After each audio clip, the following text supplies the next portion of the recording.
అది అది. ఏంటి రారా నా కొడక.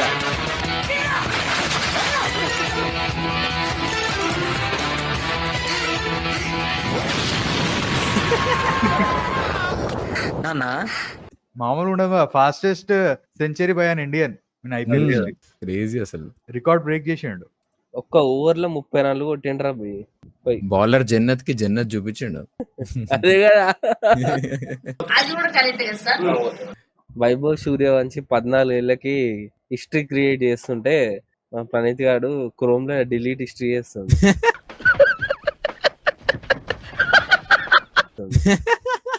అవును, నేను మొబైల్ కాబట్టి క్రోమ్ లో హిస్టరీ ఎడిట్ చేస్తాను. నువ్వేం చేస్తావురా? వద్దులే. ఆ హిస్టరీలో ఉండేదే వాడు.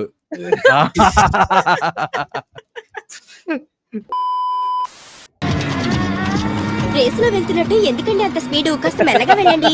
110 కిలోమీటర్లు కూడా ఒక స్పీడేనా? నా కాలేజ్ డేస్ లో 150, 160 వెళ్ళేవాడిని. అది చూసి అందరూ నన్ను సూపర్ మ్యాన్ అనేవాళ్ళు. వీడెవడండి, స్పైడర్ మ్యానా? వాడమ్మ మొగుడై ఉంటాడు. ఆర్సీబీ కొట్టిన దెబ్బకి అస్సాంలో వెళ్ళిపోయారు వాళ్ళు. నిజంగా ఫస్ట్ కిందున్నవి ఎవరో ఒకరు పోతారులే అనుకుంటే ఆర్ఆర్ ఎప్పుడో వెళ్ళిపోయింది అస్సాంకి. ఆ స్పీడ్ లో ఉరికేది ఎవరు? మన సూర్యవంశి. అరే పాపం రా, ఎందుకు వచ్చినట్టు? అంటే అంత spider man super man level ఆడింది నిన్న. అంటే 100 స్పీడ్ లా కొట్టింది ఆయనే కదా. ఏటి మొక్కలో అంత అర్థం ఉందేటి? మరి లేదేటే